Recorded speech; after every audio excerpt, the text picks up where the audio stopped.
Good morning, students. Today we are going to discussing about a continuation of properties of bar magnets. So last class நாம என்ன study பண்ணோம் அப்படினா properties of bar magnets பத்தின ஒரு சின்ன introduction studies பண்ணிட்டு இருந்தோம். So அதல பாத்தீங்கன்னா first நான் சொன்னா 5 properties மட்டும் ஸ்டடி பண்ணனும். அதல first property வந்து magnetic dipole moment அப்படிங்கற ஒரு property நாம ஸ்டடி பண்ணோம். Then next பாத்தீங்கன்னா magnetic field, அதுக்கப்புறம் types of magnets and properties of bar magnets. So இதெல்லாம் நம்ம ஸ்டடி பண்ணிட்டோம். இப்போ அது ரிலேட்டடா வந்து இந்த வீடியோ பார்ட்ல எதுல இருந்து ஸ்டார்ட் பண்ண போறோம் அப்படினா ஒரு ப்ராப்ளம்ல இருந்து ஸ்டார்ட் பண்ண போறோம். சரிங்களா?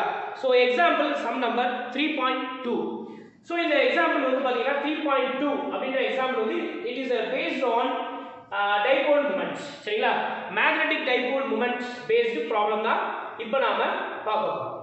ஓகே, இப்போ நீங்க பாக்குறது எக்ஸாம்பிள் 3.2 ஃபர்ஸ்ட் நாம ரீட் பண்ணுவோம். ரீட் பண்ணிட்டு நாம இந்த ப்ராப்ளமை வொர்க் அவுட் பண்ணுவோம். சரிங்களா? சோ ஃபர்ஸ்ட் என்ன சொல்லிருக்காங்க பாத்துட்டே வாங்க. Let the magnetic moment of a bar magnet be Pm vector. So the Pm vector அப்படின்றது என்னன்னா magnetic dipole moment. So அப்ப சொல்யூஷன் இப்போ கவனிங்க. சொல்யூஷன் ஒரு bar magnet நாம இமேஜின் பண்ணிக்குவோம். So this is the bar magnet. இந்த மாதிரி ஒரு bar magnet இமேஜின் பண்ணிக்கோங்க. இது வந்து south pole and this is north pole. இதான் சென்டர் பாயிண்ட். இது ஜியோமெட்ரிக்கல் சென்டர் O. சரிங்களா?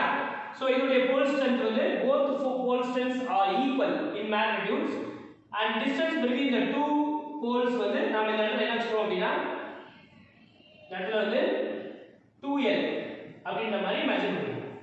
சரிங்களா? 2l. Okay, this is the bar magnet and this bar magnet having a dipole moment Pm vector that is equal to Qm into 2l. So இது வந்து ஒரு ஆர்டினரியான ஒரு பார் மேக்னெட்டுக்கு magnetic dipole moment. சரிங்களா? இப்போ அடுத்த next கவனிங்க. ஃபர்ஸ்ட் லைனுக்கு உண்டான மீனிங் நான் இங்க எக்ஸ்பிரஸ் பண்ணி காமிச்சேன். So magnetic length d is equal to 2l. அதாவது மேக்னெட்டிக் லெந்த்னா என்ன, ஜியோமெட்ரிக்கல் லெந்த்னா என்னன்றதை நான் உங்களுக்கு ஏற்கனவே சொல்லியிருக்கேன். மேக்னெட்டிக் லெந்த் அப்படின்றது பாத்தீங்கன்னா end to end வந்து distance 2l. Sorry, geometrical length end to end 2l. That is the geometrical length. And distance between the south pole and north pole தான் magnetic length. நாம என்ன இமேஜின் பண்ணிக்கலாம் அப்படிங்கறீங்கன்னா d is equal to 2l ன்றத வச்சுக்கலாம். because the d அப்படிங்கற magnetic lengthம் the geometrical lengthம் approximately equal to ஆ தான் இருக்கும். சரிங்களா? அதனால நாம இந்த மாதிரி இமேஜின் பண்ணிக்கலாம். சரி, இப்போ நம்ம क्वेश्चन போடுவோம்.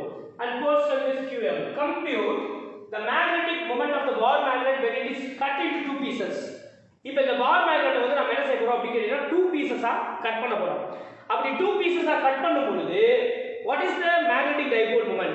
that is our study. சரிங்களா? so first subdivision A என்ன சொல்றான் அப்படிங்கறீங்கன்னா cut into along its length. அதாவது along its length பேஸ் பண்ணி கட் பண்ணுங்கன்னு சொல்றான். அப்ப எப்படின்னு கேட்டீங்கன்னா இந்த பார் மேக்னெட் வந்து ஹரிசாண்டலா கட் பண்றோம். எப்படின்னா 2 பீசஸ் இந்த மாதிரி கட் பண்றோம். இது ஒரு பீஸ். சரிங்களா? அதே மாதிரி இப்போ இது ஒரு பீஸ். சோ இந்த மாதிரி ரெண்டு பீஸா நாம பார் மேக்னெட்டை கட் பண்ணிக்கலாம். சரிங்களா? சோ அப்ப அப்படி கட் பண்ணும்போது என்ன ஆகும் அப்படி கேட்டீங்கன்னா இது சவுத் இது நார்த், எகைன் வந்து இது சவுத் இது நார்த்ன்னு தான் மாறும். பட் ஆனா லெந்த் பாத்தீங்கன்னா இந்த லெந்த் வந்து ஒரே மாதிரி தான் இருக்கும். சோ அப்ப லெந்த் வந்து இதுக்கும் என்ன வரும் 2l அப்படிங்கிற லெந்த் வரும், இதுக்கும் 2l அப்படிங்கிற லெந்த் வரும். பட் இந்த போல் ஸ்ட்ரெngth இருக்கு பாத்தீங்களா, அந்த போல் ஸ்ட்ரெngth வந்து நீங்க along its length கட் பண்ணும் பொழுது அது half ஆர் reduce ஆகும். சோ அப்ப வந்து இது வந்து qm/2, அப்ப இது வந்து qm/2. சோ again இது ஒரு qm/2, இது வந்து qm/2. சோ இந்த மாதிரி நமக்கு போல் ஸ்ட்ரெngth என்ன ஆகும் அப்படி கேட்டீங்கன்னா டிவைட் ஆகும். அப்ப what is the new dipole moment? So new dipole moment is indicated as a symbol Pm dash vector that is equal to. இப்போ நம்ம வந்து இந்த ஃபார்முலா அப்படியே எழுதுவோம். இந்த 2l ல வந்து எந்த சேஞ்சஸுமே கிடையாது. இந்த 2l வந்து நம்ம அப்படியே தான் வச்சுக்க போறோம். பட் இந்த qm இருக்கு பாத்தீங்களா, அந்த qm வந்து எப்படி நமக்கு செப்பரேட் ஆயிடுச்சு அப்படின்னா qm/2 அப்படின்னு செப்பரேட் ஆயிடுச்சு into 2l. சரிங்களா? அதாவது இந்த இடத்துல வந்து நியூ போல் ஸ்ட்ரெngth எப்படி கேட்டீங்கன்னா old pole strength divided by 2. So அப்ப இதோட as per the formula நமக்கு என்ன வரும் அப்படி கேட்டீங்கன்னா pm dash vector is equal to qm dash linked to n. So அந்த qm dash ஓட வேல்யூ qm by 2 அப்ப இன்க்ரீஸ் பண்ணியாச்சு. இப்போ இந்த இடத்துல பாருங்களேன், இந்த qm by 2l அப்படிங்கிறது என்னன்னா பிகினிங்ல இருக்கக்கூடிய pm. அப்ப pm dash vector is equal to 1 by 2 pm. அப்ப new pole strength வந்து new magnetic dipole moment is a half of its original magnetic dipole moment. So இந்த மாதிரி கட் பண்ணும்போது நமக்கு magnetic dipole moment வந்து பாதியா ரெடியூஸ் ஆயிடுச்சுன்றதுதான் கான்செப்ட். இது வந்து subdivision A. இப்போ சப்டிவிஷன் B என்ன சொல்றாங்க அப்படின்னா along its length perpendicular to its length. perpendicular to its lengthனா இப்படி கட் பண்ணிடணும். அதாவது இப்படி ரெண்டு பீஸா கட் பண்ணிடணும். இது ஒரு பீஸ், இப்போ இது ஒரு பீஸா கட் பண்ணிடணும். சரிங்களா? இப்படி ரெண்டு பீஸா கட் பண்ணும்போது இப்போ பாத்தீங்கன்னா இது வந்து சவுத், இது நார்த், இது சவுத் நார்த், எகைன் வந்து பாத்தீங்கன்னா சவுத் நார்த்னு சொல்லிட்டு நமக்கு ரெண்டு பீஸா பெர்பெண்டிகுலர்ல கட் பண்ணிட்டோம். இப்போ லெந்த் என்ன ஆயிடுச்சு அப்படின்னா அப்படி பெர்பெண்டிகுலரா கட் பண்ணும்போது மொத்தம் 2l இருக்கு இல்லையா, அது வந்து இப்போ வந்து எப்படி மாறிடுச்சு, இது l இது l ன்னு மாறிடுச்சு. சரிங்களா? சோ அப்ப டோட்டல் லெந்த் வந்து 2l வந்து ஸ்ப்ளிட் இன்டு half. சரி, அப்ப pole strength வந்து அதே மாதிரி தான் இருக்கும். இப்போ pole strengthல வந்து there is no change. So pole strength வந்து remains constant. So what is the new dipole moment? P vector is equal to same pole strength but சரிங்களா, but 2 into 1 by 2 into 2l. அதாவது 2l ல இப்ப half. So மொத்த 2l ல பாதி ஆயிடுச்சு. இப்போ இந்த 2 2 கேன்சல் பண்ணுங்க. கேன்சல் பண்ணீங்கன்னா இப்போ என்ன ஆகும் அப்படி கேட்டீங்கன்னா qm into l. சோ இந்த மாதிரி வரும். சோ இது வந்து pm dash vector. சரிங்களா? சரி, இப்போ நம்ம என்ன செஞ்சுக்கலாம், ஆக்சுவலி வந்து qm into 2l அப்படிங்கற கான்செப்ட் தான் என்ன கேட்டீங்கன்னா pm. சோ இப்போ இங்க வந்து என்ன இருக்கு, qm இப்படி இல்ல இப்படி எழுதுங்க, டைரக்டாவே இப்படி எழுதுவோம். எப்படின்னா இது 1 by 2 into 2l. சரிங்களா? இப்போ இந்த qm into 2l, இந்த qm into 2l க்கு நாம என்ன கொடுக்கலாம் அப்படி கேட்டீங்கன்னா pm. So what is the new dipole moment? New dipole moment is also 1 by 2 times of pm. சரிங்களா? அப்ப pm vector. அப்ப நாம என்ன சொல்றோம் அப்படின்னா new dipole moment in the case of perpendicular cut. So the perpendicular cut பண்ணாலும் it is equivalent to half of its original dipole moment. So அப்ப நீங்க வந்து எப்படி கட் பண்ணாலும் along its length கட் பண்ணாலும் சரி, perpendicularல கட் பண்ணாலும் சரி, நமக்கு வந்து எப்படி வரும் அப்படி கேட்டீங்கன்னா இந்த மாதிரி டைபோல் மொமெண்ட் வந்து half பாதியா தான் நமக்கு ரெடியூஸ் ஆகும். இதான் இந்த சம். சரிங்களா? சோ இந்த சம் வந்து ஒரு 3 மார்க்ல இம்பார்ட்டன்ட்டான ஒரு sum. So 3 mark important sum. சரிங்களா? சோ நோட் பண்ணிக்கோங்க. ஓகே ஸ்டூடண்ட்ஸ், நெக்ஸ்ட் நாம பார்க்கக்கூடிய சம் வந்து எக்ஸாம்பிள் நம்பர் 3.3. சோ இது வந்து என்ன அப்படி கேட்டீங்கன்னா இந்த பார் மேக்னெட்ஸ் உடைய பேசிஸ் சம் தான். சரிங்களா? சோ இது வந்து ஒரு சிம்பிளான ஒரு ஈஸியான ஒரு சம் வந்து இது. சோ இது வந்து ஒரு 2 மார்க் क्वेश्चन. சரிங்களா? ஒரு 2 மார்க் சம். கம்பல்சரியில இந்த சம் கேட்கிறதுக்கு சான்சஸ் நிறைய இருக்கு. கம்பல்சரி 2 மார்க்ஸ் 3 மார்க்ஸ் இருக்கு இல்லையா, அதுல இந்த சம் கேட்கிறதுக்கு சான்சஸ் இருக்கு. சோ என்னன்னு பார்க்கலாமா? Compute the magnetic length of uniform bar magnet if the compute the magnetic length கேட்காங்க. என்ன கொடுத்துட்டாங்கன்னு பாப்போம். ஒரு பார் மேக்னெட்டுக்கு ஜியோமெட்ரிக்கல் லெந்த் கொடுத்துட்டாங்க. எவ்வளவு கொடுத்துட்டாங்க ஜியோமெட்ரிக்கல் லெந்த் அப்படினா 12 cm கொடுத்துட்டாங்க. Mark the position of magnetic pole points. So நம்ம எல்லாருக்கும் தெரிஞ்ச ஒரு கான்செப்ட் இப்ப பேசுவோம். என்னன்னா சொல்யூஷன், அதாவது நமக்கு ஒரு ஃபார்முலா தெரியும், ரேஷியோ ஃபார்முலா. என்ன ஃபார்முலா அப்படினா மேக்னெட்டிக் லெந்த் சரிங்களா டிவைடட் பை ஜியோமெட்ரிக்கல் லெந்த். இது வந்து 5/6 அப்படினு சொல்லிட்டு நம்ம இதுக்கு முன்னாடி நாம படிச்சிருக்கோம். இதான் ஃபார்முலா. இப்போ இதுல வந்து பாத்தீங்கன்னா நமக்கு வந்து என்ன கேக்குதுன்னா மேக்னெட்டிக் லெந்த் தான் கால்குலேட் பண்ண சொல்லிருக்காங்க. அப்ப magnetic length is equal to 5/6 into geometrical length. So இப்போ நமக்கு வந்து magnetic length, therefore magnetic length is equal to 5/6 அப்ப கேன்சல் பண்ணீங்கன்னா சரி 2 அப்ப கேன்சல் பண்ணோம்னா 10 சென்டிமீட்டர் மேக்னெட்டிக் லென்த் வந்து நமக்கு கிடைக்குது சரிங்களா மேக்னெட்டிக் லென்த்தோட வேல்யூ வந்து 10 சென்டிமீட்டர் எப்படி வந்து நம்ம வந்து பொசிஷன் பண்றதுன்னு இப்ப நான் சொல்லி தரேன் இங்க பாருங்க ஒரு பார் மேக்னெட்டை டிரா பண்ணிக்கிறேன் இது வந்து south pole and this is north pole சரிங்களா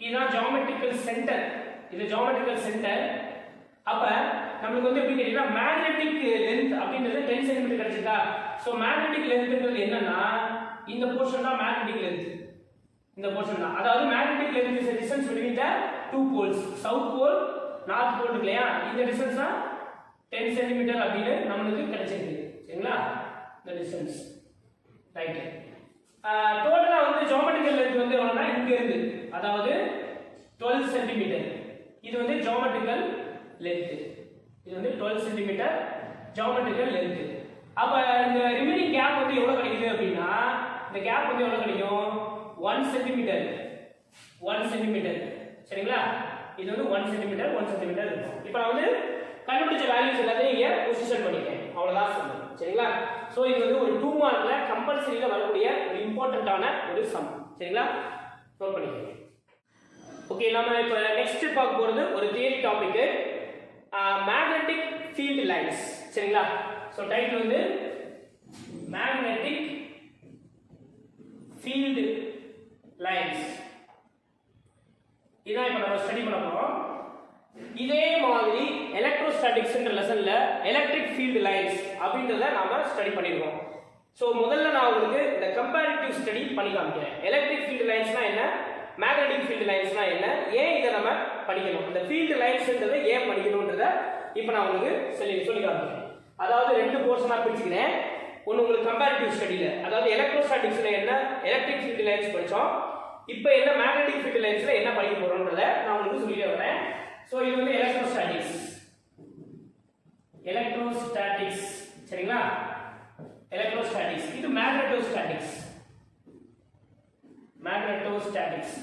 எலக்ட்ரோஸ்டாட்டிக்ஸ்ன்றது சார்ஜஸ் அட் ரெஸ்ட் அத பத்தின டிஸ்கஷன் தான் எலக்ட்ரோஸ்டாட்டிக்ஸ் மேக்னெட்டோஸ்டாட்டிக்ஸ்னா பார் மேக்னெட்ஸ் பத்தின ஸ்டடி அதுலயே போல்ஸ் வந்து ஸ்டாட்டிக்கா தான் இருக்கும் ஸ்டாட்டிக்ஸ்னாலே ரெஸ்ட்னு அர்த்தம் எலக்ட்ரோனா two kinds of charges positive charge negative charge a magnetona north pole and south pole சரிங்களா சரி இப்போ எலக்ட்ரோஸ்டாட்டிக்ஸ்ல நாம என்ன படிச்சோம் அப்படிங்கறீங்கன்னா எலக்ட்ரிக் ஃபீல்ட் அப்படினு ஒண்ண பத்தி தெரிஞ்சுக்குவோம் எலக்ட்ரிக் ஃபீல்ட் சரிங்களா அதுக்கு அப்புறம் நாம இங்க வந்து மேக்னெட்டிக் ஃபீல்ட் பத்தி தெரிஞ்சுக்குவோம் மேக்னெட்டிக் ஃபீல்ட் இத பத்தி நாம ஃபர்ஸ்ட் தெரிஞ்சுக்கலாம் எலக்ட்ரிக் ஃபீல்ட் எப்படி நாம கண்டுபிடிக்கிறதுனா ஒரு பாசிட்டிவ் சார்ஜை கன்சிடர் பண்ணிக்கங்க இது வந்து சோர்ஸ் சார்ஜ் இது பேர் வந்து சோர்ஸ் சார்ஜ் சரிங்களா சோர்ஸ் சார்ஜ் இப்போ இந்த சோர்ஸ் சார்ஜை சுத்தி சரௌண்டிங்ல வந்து ஒரு ஃபீல்ட் ஒன்று இருக்கும் அந்த ஃபீல்ட் வந்து நம்ம கண்ணுக்கு தெரியாது we can't see சோ இப்போ அந்த ஃபீல்ட வந்து ஃபீல் பண்ணலாம் எப்படி ஃபீல் பண்ணலாம்னா இன்னொரு சார்ஜை கன்சிடர் பண்ணுங்க இந்த சார்ஜை விட சோர்ஸ் சார்ஜோட வேல்யூ கிரேட்டரா இருக்கும் சோர்ஸ் சார்ஜோட வேல்யூனா கிரேட்டரா இருக்கும் இது q வெச்சுக்கோங்க இது q dash this is called test charge சரிங்களா இது வந்து யூனிட் டெஸ்ட் சார்ஜ்னு சொல்லணும் யூனிட்னா ஒரு கூலும் இது வந்து யூனிட் டெஸ்ட் சார்ஜ் 1 கூலும் சரிங்களா இப்போ இந்த யூனிட் டெஸ்ட் சார்ஜ் நான் என்ன பண்றேன் கொஞ்சமா மூவ் பண்ணி இந்த சோர்ஸ் சார்ஜ் பக்கத்துல கொண்டு வரேன் ஒரு பர்టిక్యులர் பாயிண்ட் கிட்ட வந்த உடனே ஒரு ஃபோர்ஸ் ஒன்னு எக்ஸ்பீரியன்ஸ் ஆகும் that is the electrostatic force இதான் எலக்ட்ரோஸ்டாட்டிக் ஃபோர்ஸ் அப்ப இந்த பாயிண்ட் சுத்தி இருக்கிற இந்த ஸ்பேஸ்க்கு பேர் தான் என்னன்னு கேட்டீங்கன்னா இந்த ஸ்பேஸ்க்கு என்ன பேர்னா எலக்ட்ரிக் ஃபீல்ட் அப்படினு நாம சொல்றோம் அப்ப எலக்ட்ரிக் ஃபீல்டுக்கு நாம என்ன definition பேசுறோம்னா the space around the charge in which it experiences a force அதாவது ஒரு சார்ஜ் சுத்தி இருக்கிற அந்த ஸ்பேஸ்க்கு பேர் தான் எலக்ட்ரிக் ஃபீல்ட் அப்படினு சொல்றோம் அந்த ஃபீல்ட் வந்து எப்படி நமக்கு தெரிஞ்சுக்கலாம்னா ஒரு ஃபோர்ஸ் எக்ஸ்பீரியன்ஸ் பண்றதுனால நம்ம தெரிஞ்சுக்கலாம் இதே மாதிரி மேக்னெட்டிக் ஃபீல்ட் பத்தி இப்ப பார்ப்போம் ஒரு பார் மேக்னெட்டை கன்சிடர் பண்ணிக்கணும் சரிங்களா இது வந்து சவுத் இது வந்து நார்த் இது வந்து பார் மேக்னெட் சரிங்களா இது வந்து பார் மேக்னெட் எடுத்துக்குவோம் டெஃபினட்டா இந்த பார் மேக்னெட்டை சுத்தி வந்து ஒரு ஸ்பேஸ் இருக்கும் that is called the magnetic field இந்த எலக்ட்ரிக் ஃபீல்டை கண்டுபிடிக்கிறதுக்கு எப்படி நீங்க யூனிட் டெஸ்ட் சார்ஜ் எடுக்கிறீங்களோ அந்த மாதிரி மேக்னெட்டிக் ஃபீல்டை கண்டுபிடிக்கிறதுக்கு ஒரு யூனிட் மேக்னெட்டிக் போல் ஸ்ட்ரென்த் அப்படின்னு ஒண்ணு எடுத்துக்குவோம் இப்போ ஒரு நார்த் போல் ஸ்ட்ரென்த் எடுத்துக்குவோம் இது வந்து QMC. இது என்ன கேட்டீங்கன்னா யூனிட் போல் ஸ்ட்ரென்த். போல் ஸ்ட்ரென்த்துக்கு சிம்பல் வந்து QM. சரிங்களா? QM இதான் போல் ஸ்ட்ரென்த்துக்கு சிம்பல். எப்படி நீங்க டெஸ்ட் சார்ஜ் வந்து கொஞ்சம் கொஞ்சமா மூவ் பண்ணி சோர்ஸ் சார்ஜ் பக்கத்துல கொண்டு வந்தீங்களோ இந்த unit pole strength north pole இருக்கு இல்லையா இதையே கொஞ்சம் கொஞ்சமா மூவ் பண்ணி இங்க கொண்டு வாங்க. அப்ப கொஞ்சம் கொஞ்சமா மூவ் பண்ணி கொண்டு வரும்போது ஒரு பர்టిక్యులர் பாயிண்ட் கிட்ட வந்த உடனே ஒரு ஃபோர்ஸ் வந்து எக்ஸ்பீரியன்ஸ் பண்ணும். சரிங்களா? இது மேக்னெட்டோஸ்டாட்டிக் ஃபோர்ஸ், அது எலக்ட்ரோஸ்டாட்டிக் ஃபோர்ஸ், இது மேக்னெட்டோஸ்டாட்டிக் force. both forces are also known as are also derived from Coulomb's law. அங்கேயும் Coulomb's law தான் இருக்கும், இங்கேயும் Coulomb's law தான் இருக்கும். இனிமே நம்ம இந்த Coulomb's law இனிமே பார்க்க போறோம். சரிங்களா? இப்போ நீங்க என்ன பண்ணணும், இந்த பாயிண்ட் சுத்தி இருக்கக்கூடிய இந்த ஸ்பேஸ்க்கு என்ன பேர் அப்படின்னா மேக்னெட்டிக் ஃபீல்ட். சரிங்களா? Magnetic field. சரி, ஓகே. இப்போ எலக்ட்ரிக் ஃபீல்ட் மேக்னெட்டிக் ஃபீல்ட் பத்தி நாம பேசியாச்சு. மேக்னெட்டிக் ஃபீல்ட்ன்றது என்னது? the space around the magnet in which it experience a force. இது வந்து மேக்னெட்டிக் ஃபீல்ட் அப்படி நாம சொல்லியாச்சு. இப்போ எதுக்கு sir electric field magnetic field பத்தி பேசுறீங்க அப்படின்னா எலக்ட்ரிக் ஃபீல்ட்ன்ற ஒண்ண நாம விஷுவலைஸ் பண்ண முடியாது, மேக்னெட்டிக் ஃபீல்டையும் விஷுவலைஸ் பண்ண முடியாது. But so these two fields are visualized by Michael Faraday. Michael ஃபாரடேன்ற ஒரு சயின்டிஸ்ட் தான் இத வந்து விஷுவலைஸ் பண்ணி காமிக்கிறாரு. அத எப்படி விஷுவலைஸ் பண்ணி காமிக்கிறாருன்னா ஃபீல்ட் லைன்ஸ் வழியா விஷுவலைஸ் பண்ணி காமிக்கிறாரு. சரிங்களா? So magnetic field lines and electric, both magnetic and electric field lines are visualized by Michael Faraday in the view of lines of forces. எப்படின்றத இப்போ நம்ம பார்க்க போறோம். சரிங்களா? இப்போ எலக்ட்ரிக் ஃபீல்ட் மேக்னெட்டிக் ஃபீல்ட் பேசியாச்சா? இப்போ next electric field lines magnetic field lines பேசுவோம். இப்போ பாருங்க, இப்போ எலக்ட்ரிக் ஃபீல்ட் லைன்ஸ் எப்படி பேசுவோம். அதாவது எலக்ட்ரிக் ஃபீல்ட் லைன்ஸ். சரிங்களா? இப்போ வந்து ஒரு பாசிட்டிவ் சார்ஜ் ஒரு நெகட்டிவ் சார்ஜ். இப்போ இதுக்கு ஒரு எலக்ட்ரிக் ஃபீல்ட் இருக்கும், இதுக்கு ஒரு எலக்ட்ரிக் ஃபீல்ட் இருக்கும். சோ இந்த ரெண்டு எலக்ட்ரிக் ஃபீல்டும் ஒண்ணா கம்பைன் பண்ணிச்சுனா சோ இந்த மாதிரி இருக்கும். இதுதான் டோட்டல் எலக்ட்ரிக் ஃபீல்ட். சரிங்களா? பாசிட்டிவ் சார்ஜ் நெகட்டிவ் சார்ஜ் உடைய எலக்ட்ரிக் ஃபீல்ட். சரி, இப்போ இந்த ரெண்டுமே என்ன கேட்டீங்கன்னா சோர்ஸ் சார்ஜ். இது ரெண்டுமே வந்து சோர்ஸ் சார்ஜ். இது வந்து Q1, இது Q1, this is Q2. so both are called source charges. இப்போ நான் என்ன பண்ண போறேன், ஒரு டெஸ்ட் சார்ஜ் ஒண்ணா கன்சிடர் பண்ணிக்கிறேன். அந்த டெஸ்ட் சார்ஜ் வந்து ஒரு யூனிட் டெஸ்ட் சார்ஜ். அந்த யூனிட் டெஸ்ட் சார்ஜ் எங்க பிளேஸ் பண்றேன் அப்படின்னா இதான் unit test charge Q dash. இந்த யூனிட் டெஸ்ட் சார்ஜ் இங்க பிளேஸ் பண்றேன் இல்லையா, இது என்ன ஆகும் அப்படின்னா இது ரிப்பல் பண்ணி இது மூவ் பண்ண ஆரம்பிக்கும். எதுல மூவ் பண்ணும்? Uniform electric field. இதான் electric field, uniform electric field. ஏன் இதை யூனிஃபார்ம் எலக்ட்ரிக் ஃபீல்ட்னு சொல்றோம்? இதோட வேல்யூ 1 கூலும்னா இதோட value 1 coulomb. so same number of magnitudes of charges இருந்துச்சுனா that is called the uniform electric field. சரி, இப்போ இந்த சார்ஜ் வந்து இந்த டெஸ்ட் சார்ஜ் என்ன செய்யும் அப்படின்னா இந்த யூனிஃபார்ம் எலக்ட்ரிக் ஃபீல்ட்ல மூவ் பண்ணும். அது எப்படி மூவ் பண்ணும்னா ஒன்னு ஸ்ட்ரைட் பாத்ல மூவ் பண்ணலாம், இல்லைனா இப்படி கர்வ்டு பாத்ல மூவ் பண்ணலாம். சரிங்களா? இதத்தான் நாம என்ன சொல்றோம் அப்படி கேட்டீங்கன்னா எலக்ட்ரிக் ஃபீல்ட் லைன்ஸ் அப்படின்னு சொல்றோம். இந்த எலக்ட்ரிக் ஃபீல்ட் லைன்ஸ் எதுக்குள்ள வரைக்கும் தான் இருக்கும் அப்படின்னா இந்த ஃபீல்டோட ரேஞ்சுக்குள்ள வரைக்கும் தான் இருக்கும்.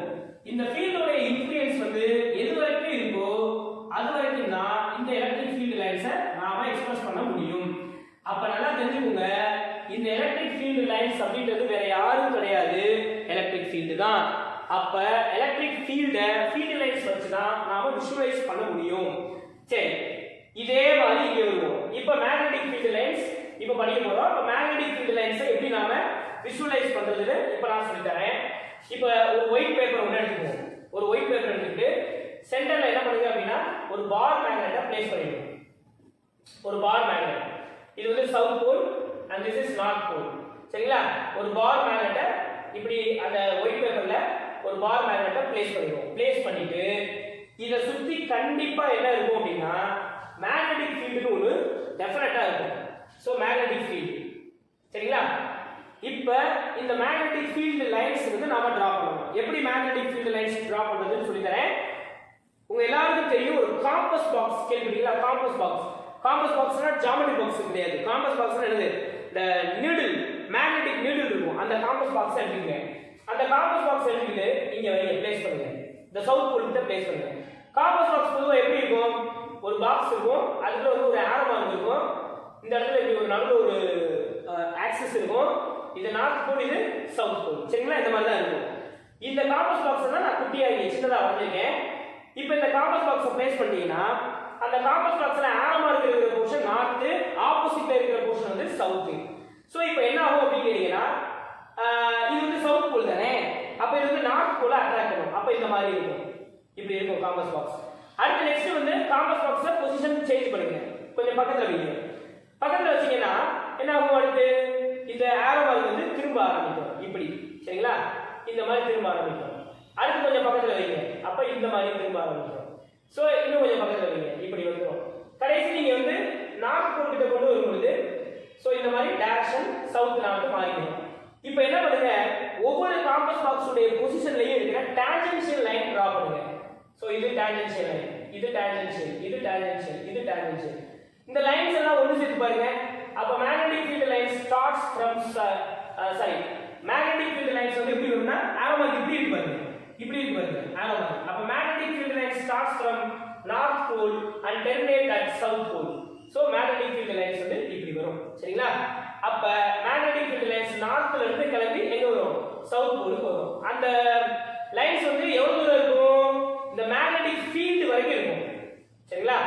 இந்த மேக்னெட்டிக் ஃபீல்ட் உடைய ரேஞ்ச் இல்லையா, அந்த இன்ஃப்ளூயன்ஸ் அது வரைக்கும் இருக்கும்.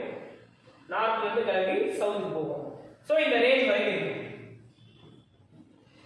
இதுக்கு மேல இத தாண்டி என்ன இருக்காது அப்படின்னா இந்த ஸ்பேஸ்ல வந்து நம்மளுடைய மேக்னெட்டிக் ஃபீல்ட் லைன்ஸை டிரா பண்ண முடியாது. அதுக்கப்புறம் கொலாப்ஸ் ஆயிடும்.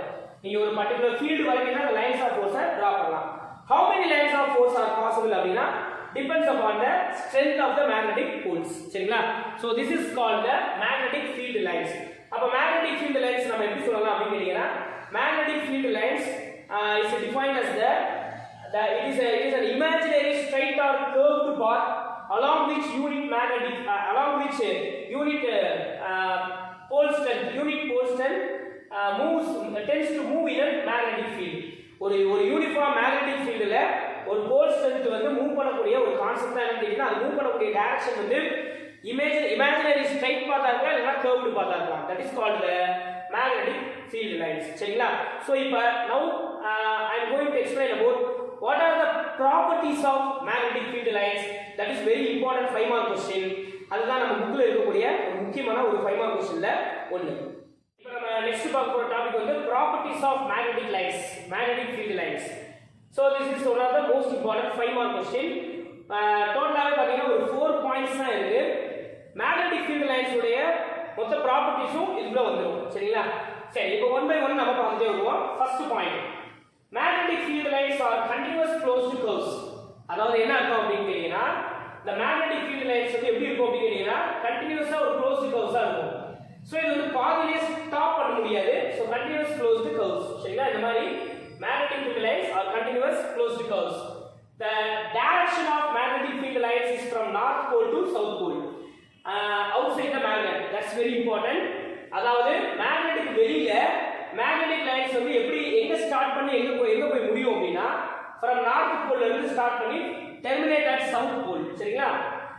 but inside the magnet magnetic field line starts from south pole to north pole. அதாவது இப்படி வந்து வெளியில வந்து north pole to south pole வந்து inside the magnet வந்து south pole to north pole. so magnetic lines வந்து இதுதான் ஒரு continuous closed curves. சரிங்களா? outside the magnetic field line starts from north pole and terminates at south pole, but inside the magnetic field line starts from south pole to north pole. That is the one closed curve. சரிங்களா?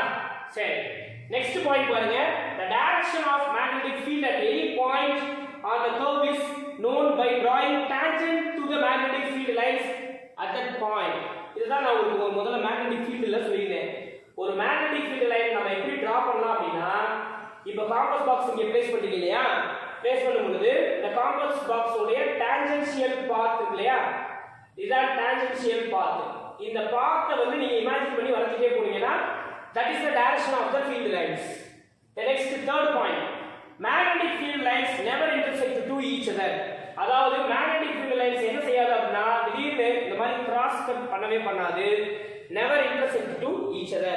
Then final, the magnetic field is strong where magnetic field lines curved.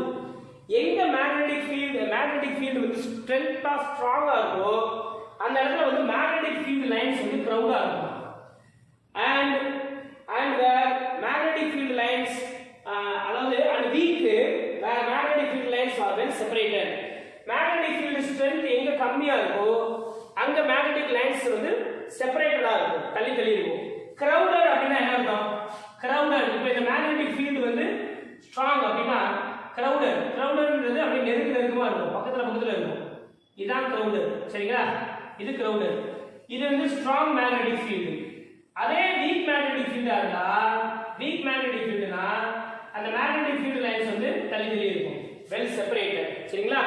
So these are the properties of magnetic field lines. ஓகேங்களா?